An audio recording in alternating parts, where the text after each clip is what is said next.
alma, Senhor. Aquieta a nossa alma. Amém, Jesus. Isso aí não, esse cântico é uma oração, irmãos. É uma oração de guerra. O cântico mais poderoso que tem na Bíblia não é aquele cântico que fala de espada, de fogo, de anjos. Só diz assim: render graças ao Senhor porque Ele é bom, porque a sua misericórdia dura para sempre. Era com esse cântico que os sacerdotes iam à frente do exército de Israel cantando. E cada vez que eu lia isso, eu ficava assim: como? Você vai para a guerra cantando assim? Nós estamos em guerra, né? Nosso maior inimigo está vencido. O maior inimigo somos nós. John Stott fala sobre isso: o mundo, a carne e o diabo. Nós temos 3 grandes inimigos. E eu sou o maior deles. Porque do diabo Deus me livra. Do mundo, Deus me livra. Mas se eu não me converter, se eu não confiar, nós vamos falar de fé hoje, eu caio. Porque eu luto contra mim mesmo. E Paulo diz isso: miserável homem que eu sou, o bem que eu quero fazer, eu não faço. Mas o mal que eu não quero, esse eu faço. Lucas, capítulo 1, do versículo 13 ao versículo 22. Lucas, Evangelho de Lucas, capítulo 1, do versículo 13 ao versículo 22. Amém? Disse-lhe, porém, o anjo: Zacarias, não temas, porque a tua oração foi ouvida. E Isabel, tua mulher, te dará à luz um filho, a quem darás o nome de João.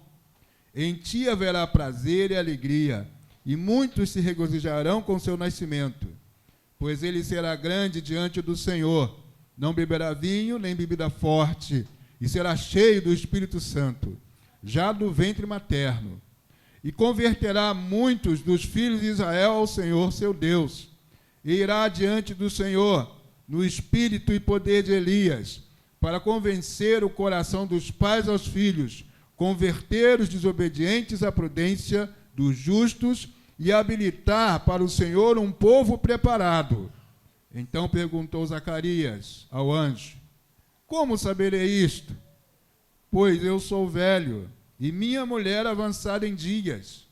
Respondeu-lhe o anjo: eu sou Gabriel, que assisto diante de Deus, e fui enviado para falar-te e trazer-te essas boas novas. Todavia, ficarás mudo e não poderás falar até o dia em que estas coisas venham a realizar-se, porquanto não acreditaste nas minhas palavras, as quais a seu tempo se cumprirão. Amém? Tem o versículo 21 e 22. Podem sentar. Vamos fazer esses 2 versículos como introdução.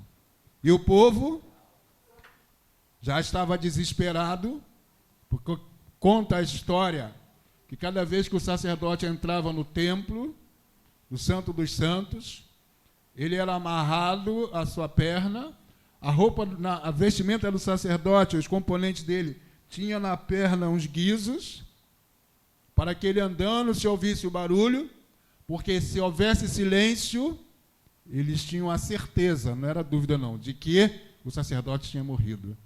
Porque ninguém podia chegar diante de Deus em pecado. Havia todo um ritual, toda uma preparação. E a coisa era tão arriscada porque havia uma escala, igual na Marinha. Só que a escala não era 2 por 1, não. Havia uma escala. E os sacerdotes se revezavam, porque havia o risco. O salmista diz assim: quem é que pode conhecer as próprias faltas? Quem? Por isso, o cântico mais poderoso é: render graças ao Senhor, porque a sua misericórdia dura para sempre. Nós só chegamos diante dele por causa da misericórdia dele. O sacerdote só chega diante de Deus por causa da sua misericórdia. Nós estamos de pé e vivos por causa da misericórdia de Deus. E Zacarias, então, era o sacerdote da escala, né, do seu turno, vai prestar serviço diante de Deus. E lá ele tem uma visão. Lá ele tem uma visão de um anjo. Entendam visão não como algo imaginário, tá? A palavra visão ela tem vários sentidos.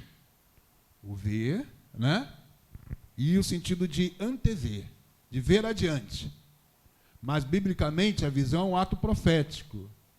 Então, você vê aquilo que o Senhor está te mostrando, você vê a revelação do Senhor.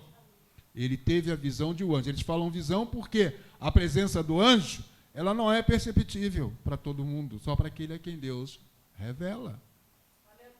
Só para aquele a quem Deus revela. Ontem, até assisti na novela o Rico e Lázaro, né? Teve um episódio lá de Ezequiel, e o anjo aparece a Ezequiel, e ele pergunta aos sacerdotes e aos profetas: vocês não estão vendo? Não. Porque Deus só aparece a quem ele se revela. E Deus se revela. Gabriel era um dos grandes em hierarquia, na hierarquia dos anjos. Gabriel e Miguel. Gabriel se apresenta a Zacarias para responder uma oração dele. Porque o texto diz, versículo 13: Zacarias, não temas, porque a tua oração foi ouvida. Por que ele duvidou? Ele estava orando. E eu tenho certeza que não orava há poucos dias, porque é o sonho de todo israelita ter um filho. Todo israelita, aquele que não tem filho, ele é tido como maldito. Não ter filho é maldição. E quanto mais filho, melhor. Tanto espiritualmente, como fisicamente, como materialmente. Porque é mão de obra. O salmista diz o quê lá no Salmo 127? Os filhos são herança. Quando você for à guerra, quem é que vai lutar com você? Seus filhos. Ele não tinha filho. Com certeza ele orava a vida toda. Uma vida de oração. E às vezes nós passamos por isso. Vivemos orando. Passamos a vida toda orando por uma bênção do Senhor. Para que Deus faça algo. E quando Deus se revela, a gente duvida, porque nós somos incrédulos. É só a misericórdia de Deus mesmo. Todos nós, eu tenho certeza, já passamos por isso. Eu já passei por isso umas 3 ou 4 vezes. E até dei uma, né? Na época do juiz Lalau, né? Eu contei a história. Será que eu tenho algum... Recebi uma promessa, resumindo tudo, e eu falei assim, será que eu tenho algum tio rico para morrer? Para me deixar alguma herança? Graças a Deus, Deus é misericordioso, eu não fiquei mudo. Mas quando eu recebi, eu lembrei. Foi essa a herança. Foi essa a promessa. Zacarias ouve do anjo. E o anjo traz a ele uma revelação. Não só para ele, mas para o seu filho. A revelação de Deus é completa, não é só para você. A bênção de Deus não é limitada, não é só para você e para a sua casa. É para você e para a sua descendência. Deus não está preocupado com número, com quantidade, mas com qualidade. A ação de Deus é completa, não é limitada. Porque às vezes nós nos contentamos só com o estar aqui. Eu ouvi, eu recebi, eu sou salvo, ponto. Tranquilo. E a minha casa? E os meus amigos? E a minha nação? E os meus bens? Existe um provérbio popular de pastores que diz assim, Deus não é açougueiro, irmão. Que a gente diz assim, Jesus quer o teu coração. Deus não é açougueiro. Jesus quer você todo. Você todo é objeto da bênção de Deus. Não é só o coração. Ele ouve atentamente. A revelação para ele é o nascimento do filho. A revelação para ele é algo que vai mexer com a fé, mexer com a sua crença, mexer com a sua comunhão com Deus. O milagre que você espera Não será de qualquer maneira, não será de qualquer jeito, não vai ser fácil. Aquieta-te, minha alma, diz o salmista. Até quando eu sofrerei? Mas os meus amigos dizem assim, eu quero lembrar o salmo, que eu estou com a memória, né? Por que estás abatida, ó minha alma? Não é ele que diz isso, não, dizem para ele. Compõe um cântico, né? Por que te perturbas dentro em mim? Espera em Deus. E eles vão dizer, mas você não creu em Deus? Você não crê em Deus? Por que Deus não desce e muda a história? Há um tempo, é o tempo de Deus. O tempo de Deus não é o nosso tempo, isso aí não é chavão. O tempo de Deus não é o nosso tempo. Mas uma coisa é certa, Deus não faz promessa. Ontem eu falei sobre isso no culto do aniversariante. A gente faz promessa. Porque promessa é prometer, né? Olha, eu prometo que ano que vem eu vou fazer TFM, né? Vou voltar a fazer TFM, vou voltar a fazer exercício. Ano que vem, mês que vem eu vou fazer o jejum para perder peso. Promessa. Promessa. É uma promissória, a nota da promissória é uma promessa. Mas eu digo o seguinte, Deus não faz promessa, Deus proclama a palavra dele. Porque a palavra de Deus se cumpre. A palavra de Deus se cumpre. Zacarias orou a vida toda e pediu por um filho. E Deus falou, eu vou te dar esse filho. Mas volto a dizer, o problema é que a gente é incrédulo. É a natureza humana, decaída pelo pecado. Por isso, eu digo, e por isso John Stott vai dizer, nós somos o nosso maior inimigo. E não é só a questão do pecado, não, é a questão da incredulidade. Porque a incredulidade, nos milagres, não tira ninguém da presença de Deus. Você pode passar 70 anos na presença de Deus, 200 anos, simplesmente como ouvinte e nada receber. Ou pode passar a vida toda recebendo bênçãos de Deus. Depende de você. Depende da forma como você crê. Depende da forma como você se apresenta diante de Deus. O sacerdote, há toda uma preparação para se apresentar diante de Deus. Ele não vai de qualquer jeito, e às vezes a gente não se preocupa com isso. O tempo todo Deus está nos procurando. Você falou isso aqui? Deus vem ao nosso encontro, mas como você está? Como nós estamos? Como nós nos chegamos a Ele? Tem que haver uma preparação, tem que haver uma reverência, tem que haver... É como quando você vai... Vou lembrar, né? O tempo de jovem de vocês que não vai encontrar namorada. Primeira vez que eu fui encontrar a Rosana. É um sonho, não é isso? É um sonho. Mas a gente vem para a casa de Deus cansado, né? Emburrado, preocupado. Imagina se eu fosse namorar assim, eu ia tomar logo um não. Não é isso? É? Chateado, aborrecido, estressado no trabalho. E trabalhava muito, hein? Não tinha hora para sair, tinha hora para chegar, não tinha hora para sair. E quando você vem para a casa de Deus? A pastora Marlete está lembrando aqui do Robinho. Eu chamo ele de Robinho, viu? É carinhoso. É isso. Como é que você vem para a casa de Deus? Como é que você vem encontrar Deus? A sua oração que você fez no seu quarto de manhã, você já esqueceu? A gente ora de manhã e esquece à tarde. Eu já esqueci. Quantas vezes eu orei, e depois a coisa acontece. Eu falei, caramba, eu orei por isso. Cisterna rota, é. Vamos consertar essa cisterna, irmão. Olha, aleluia. Deus tem nos inquietado. Hoje eu participei de uma palestra, um seminário sobre espiritualidade. E aí, uma das coisas que eu gravei, dentro do nosso contexto bíblico e teológico, porque foi uma palestra, foi uma aula de psicologia da religião, mas ele diz assim, a religião que não tem milagre não é religião. Só que nós nos acostumamos, isso aí eu estou dizendo, a viver sem milagre. Porque a gente acha que o milagre Só pode acontecer uma vez na vida, outra na morte, talvez nem aconteça na minha vida. Isso é incredulidade, é falta de fé. Nós estamos como Zacarias, oramos, pregamos, é a nossa crença, porque uma coisa é fé, outra coisa é crença. Eu acredito que Jesus ressuscitou. As pessoas acreditam que Jesus ressuscitou. As pessoas acreditam que Jesus é o Filho de Deus. Mas elas servem a Ele, se entregam a Ele, o tratam como Ele deve ser tratado. Se relacionam com Ele como deve ser? Não. Uma coisa é fé, outra coisa é a crença. A crença ela é racional também.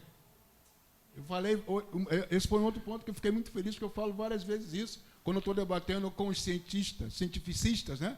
Que acham que só a ciência que tem a palavra. Olha só, a ciência também tem crença. Na ciência também tem o eureka, o eu vou arriscar. E a coisa acontece, ele diz assim, eu fiz. Foi risco. Aquele que não crê, a Bíblia diz, não agrada a Deus. Dele não recebe nada. É palavra, irmãos. Não é promessa, é palavra de Deus. Aquele que crê, recebe. Por que não é promessa? Porque a promessa, ela requer de você um compromisso. Mas Deus, Ele empenha a palavra dEle por você. Não depende de você, depende dEle. Deus proclamou e falou, você vai ter um filho. Ele não creu, mas Deus é um filho a Zacarias. A palavra de Deus sobre Zacarias se cumpriu. Agora vamos ver a palavra de Deus sobre João Batista. E aí? Jesus diz que não há profeta na Bíblia maior do que João Batista. Mais valente do que João Batista. E se você raciocinar, o profeta que é visto como símbolo dos profetas na Bíblia é Elias. Lá no Monte da Transfiguração, Moisés, Elias e Jesus. Uma teofania. Moisés, a lei. Elias, a profecia. Olha como a promessa é diferente da palavra, da proclamação. E Jesus, a palavra, o verbo. Palavra verbo quer dizer palavra que exprime ação. É uma palavra dinâmica. Verbo é isso. Jesus é o verbo. O que ele fala, vai acontecer. O que Deus diz, pode escrever. Pode esperar. Aquieta a sua alma. Vai acontecer. Agora é preciso esperar. Esse é o tempo de prova. E a Bíblia diz assim, Deus diz assim, eu coloquei vocês no deserto por 40 anos para provar, para ver se vocês criam mesmo em mim. Para ver se não havia vaidade no coração de vocês. Para ver se vocês não estavam preocupados só em ser servo do Senhor dos senhores, do Rei dos reis. Para ver se vocês não iam querer humilhar as outras nações. Os seus pés não se resvalaram. Seus calçados não se gastaram. A sua roupa não apodreceu durante 40 anos. Você chegar perto de um mendigo hoje, infelizmente é assim, você tem que tampar o nariz porque o cheiro é horrível. Imagina 40 anos no deserto. Não pensa assim, nós tomávamos banho todo dia, ó. Vou dar só um exemplo. Na Europa não tem tanta água que dirá no deserto. E não tinha perfume francês. Não tinha perfume francês. Você sabe por que o perfume francês é o melhor do mundo, né?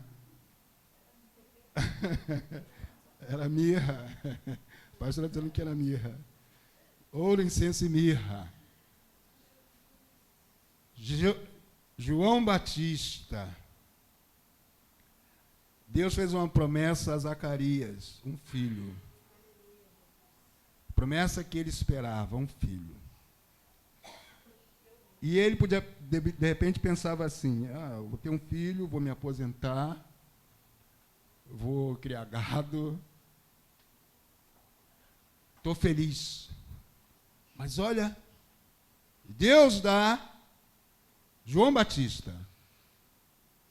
Você lembra alguma coisa do dia do seu nascimento? Você pode saber a data, mas eu tenho certeza que você não lembra nada.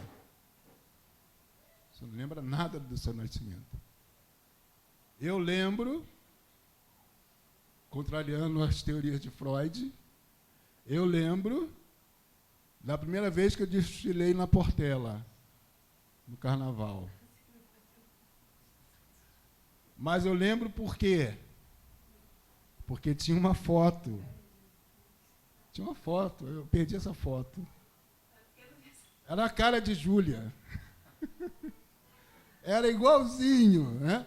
Só que vestidinho, com uma cartola. Eu amava aquela foto, eu guardei aquela foto a vida toda. O dia que eu puder achar, não sei aonde, eu vou resgatá-la. Tem a foto desse desfile e do meu batizado. Mas não lembro só por causa da foto, não. Porque aquela foto ficava guardada anos e eu de vez em quando lembrava. De vez em quando lembrava. É assim que Deus faz com você. Traz a memória. Jeremias ora assim: quero trazer à memória aquilo que pode me dar esperança. Porque é isso que vai mover a sua fé. É isso que vai te impulsionar. É isso que vai te motivar. Se você ficar pensando no que perdeu, não vai te levar a lugar nenhum. Quero trazer à memória aquilo que pode me dar esperança. E Deus dá um filho a Zacarias. Olha que filho, eu queria ter um filho assim. Lembrei agora da escolinha do professor Raimundo. Quando eu via, né? Eu queria ter um filho assim. Diz a Bíblia que ele, olha só as promessas de Deus, a proclamação de Deus sobre ele. Deus dá até o nome. Deus escolhe o nome dos seus escolhidos. E a Bíblia diz que você tem um nome que você vai receber no céu. Eu creio. Eu estou doido para saber qual vai ser o meu nome, porque o meu nome na Arábia é cabeça de vento. É aquele que fica olhando pro. Eu fiquei chateado quando o libanês falou isso para mim. Altair, aquele que fica com o olho nas estrelas. Eu falei, caramba. Mas eu sou meio avoado mesmo. Tem tudo a ver. Mas tem também uma coisa. Aí é que você tem que trazer coisas que podem te dar esperança. A tradução do meu nome árabe é essa, mas é também o nome de uma estrela, da constelação Águia, e que representa a união dos astros. E eu sempre trabalhei por isso. Uma angústia que eu tinha na minha casa, na minha família, no passado e com meus parentes, era promover essa união. Eu me angustiava porque as pessoas só nos procuram quando precisam de alguma coisa. Isso não é união, não é amizade. Eu, criança ainda, eu visitava a casa de um tio meu, e a esposa dele só vivia falando mal dos outros. Eu, criança, aquilo me angustiava. Falei, quer saber de uma coisa? Eu não vou mais lá, não. Parei de ir. Criança! Criança. Deus escolheu um nome para João Batista. Deus escolheu um nome para você, não sei qual o nome que Deus te deu. Aqui no Brasil, já pode até mudar de nome, né? Já pode até mudar de nome. Porque se o pessoal pode escolher o nome de acordo com a sua opção sexual, você pode mudar de nome. Não é isso? Mas não podia. Mas alguns homens mudaram de nome por aquilo que Deus fez na vida dele. E não foi só na Bíblia. Deus mudou o nome de Pedro, de Cefas, Cana, alguém volúvel, alguém que explode à toa, para rocha. Aquele sobre o qual eu vou edificar a minha igreja. Porque você não edifica nada na areia, você edifica sobre a rocha. Deus muda, Jesus muda o nome de Mateus, de Levi para Mateus.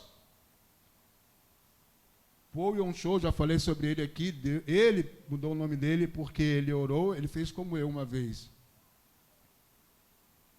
Uma vez eu orando, fiz uma campanha de oração, e aí pedi algo a Deus, e no dia não, né? Naquele momento que eu queria, Não aconteceu. Aí eu falei assim, Deus vacilou comigo. Até hoje eu lembro, isso deve ter uns 30 anos, eu lembro depois, mais uns 10 depois, o irmão lá em Cabo Frio, rolando no chão de tanto rir, o irmão da igreja, porque eu falei que Deus vacilou comigo. Porque eu queria que Deus fizesse na hora que eu falei. Deus, eu vou visitar tantas igrejas e eu quero ouvir. Acabou o culto, eu não ouvi. Já tinha contado essa história para você, né? Aí Deus vacilou comigo. Aí eu estou virando para ir embora, Deus começa a tocar os vasos. Paul Yong-cho, ele fez um voto a Deus. Não lembro qual é o voto direito. E aí, naquele momento que ele queria, Deus não cumpriu.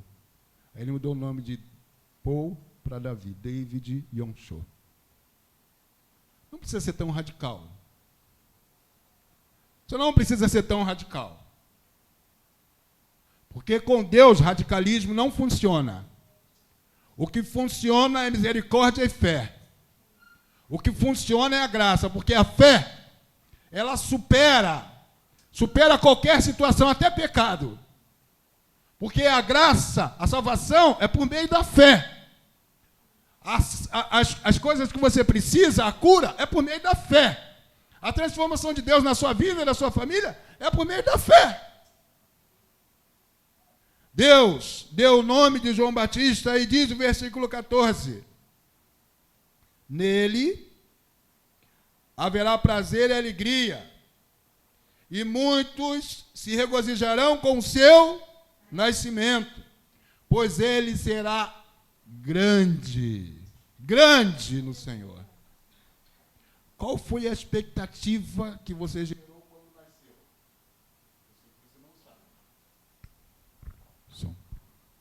Eu sei que você não sabe. É isso? Qual a expectativa que você tem sobre a sua vida e sobre o seu nascimento? Porque Deus não te gerou à toa. Deus não faz nada sem propósito. Por isso, quando Ele fala, as coisas acontecem. Ele disse, haja luz, houve luz. Apareça os luminares, apareceram. A palavra de Deus é poder. Qual a expectativa que você tem sobre a sua vida? Esquece o nascimento, porque você não lembra dele. Essa foi a expectativa sobre João Batista. Expectativa que Deus colocou no coração de Zacarias. Expectativa que Deus proclamou. E ele foi tudo isso que a Bíblia diz sobre ele. E diz o texto que ele não beberá bebida forte, será cheio do Espírito Santo já desde o ventre. E lembra quando Maria foi visitar Isabel? Os nenéns se mexeram na barriga por causa de João Batista. Ele era a presença de Deus fora Jesus. Aquele que, como Elias dizia assim, vai acontecer, e acontecia. Profeta, nossa essência. Viveu para isso. A gente olha, lendo a Bíblia e imagina assim, poxa, que vida, viver no deserto, vestido de pele de camelo, comendo gafanhoto e mel. A gente tem até nojo, né? Mas isso não está na nossa cultura. Gafanhoto, ó, na China, as pessoas comem gafanhoto, lacraia, escorpião, e não é comida barata, não. Mel, principalmente, mel, não era mel de açúcar, não, tá? Mel silvestre. Mostrando como Deus tratava ele, como Deus cuidava dele. Elias foi sustentado no rio Querite. Elias foi sustentado, os corvos levavam comida para Elias. Tudo se cumpriu sobre João Batista. Ele teve uma missão. Você tem uma missão.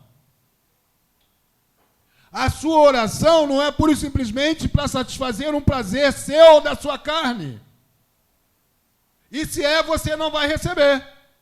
Tiago diz isso. Você ora e não recebe. Por quê? Porque ora, pede para gastar nos seus deleites. Você não pode olhar só para você. Você pode olhar a partir de você. A partir de você. Não só para você. Porque Deus, quando faz um milagre na sua vida, não é só por você, é para que os outros vejam. É para que você proclame e diga, Deus me curou. É por isso que a religião sem milagre não é nada. E eu fiquei assim, abismado, porque foi um padre pregando. Pregando não, né? Dando aula. E aí o Espírito começa a me incomodar. Engraçado que a gente vê o contrário hoje. Muitas igrejas, muitos crentes que não creem mais em milagre, nem buscam milagre. Então nem vivem uma vida vazia, sem sentido. Sem sentido.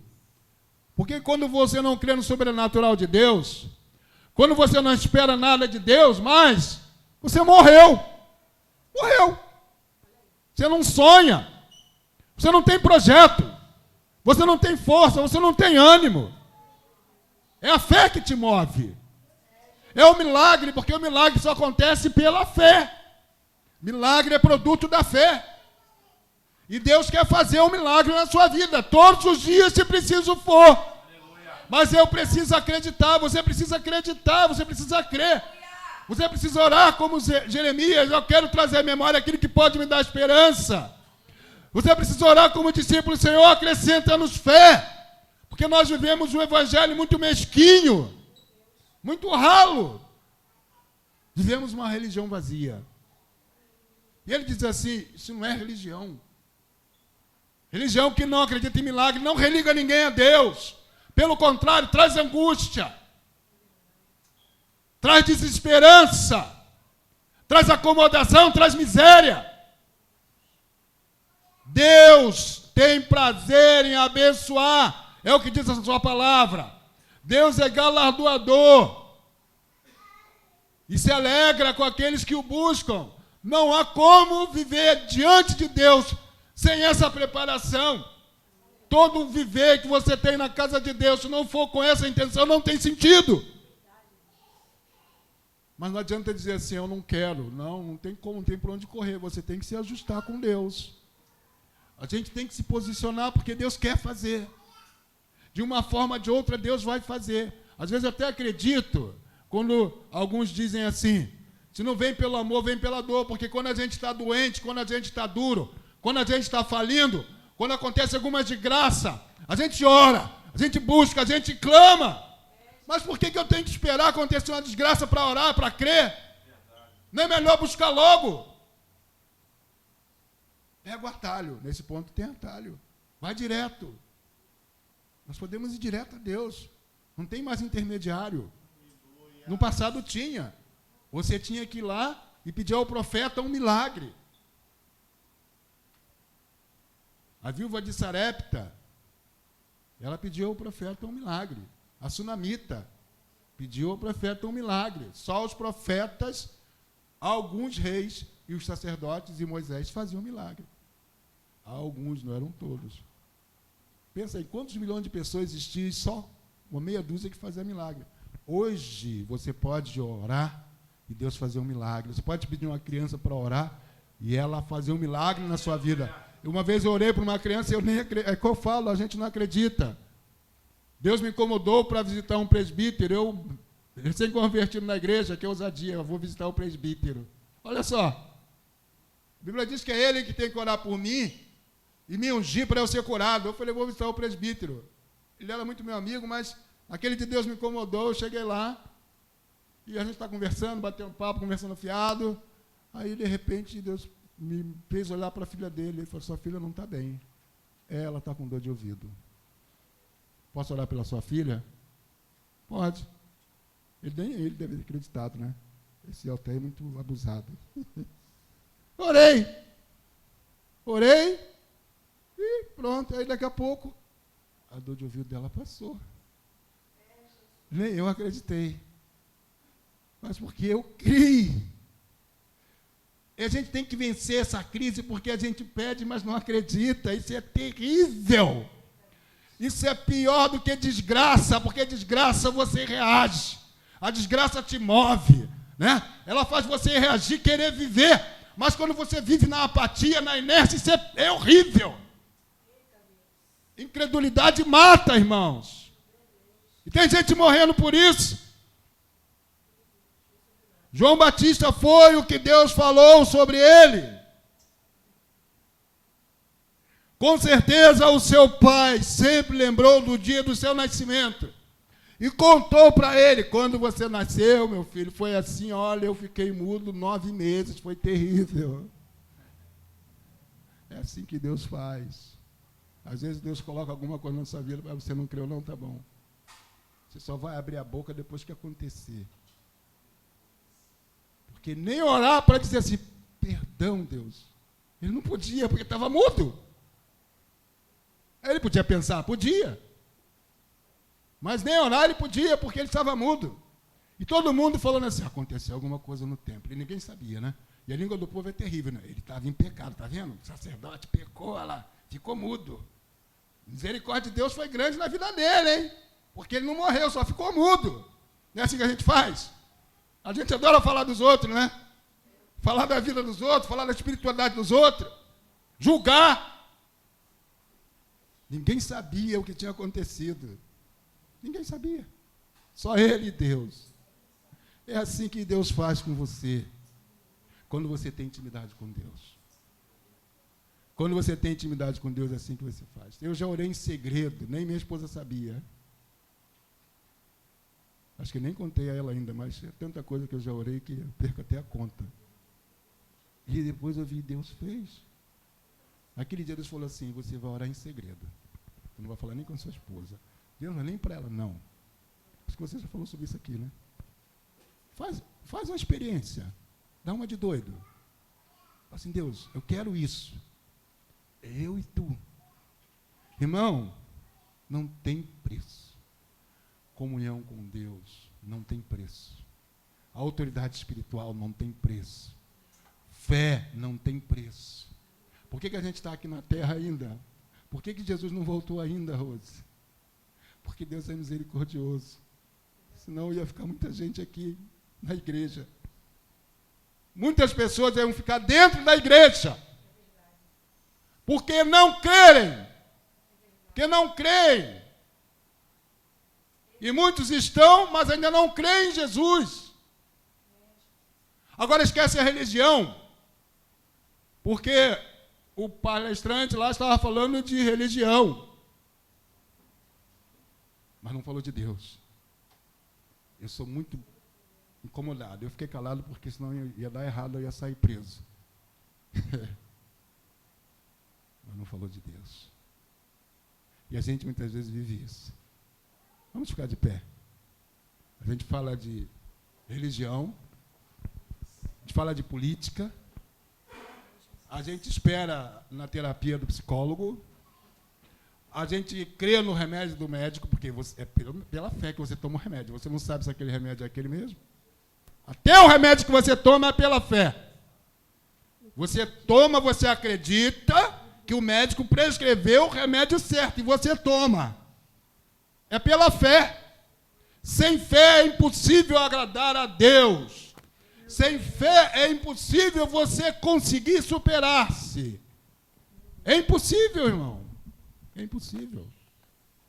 Então, qual o milagre que você quer que Deus faça na sua vida hoje? Deus colocou essa palavra no meu coração. E essa pergunta para vocês. Qual o milagre que você quer que Deus faça na sua vida hoje? Aleluia. Como você está buscando esse milagre?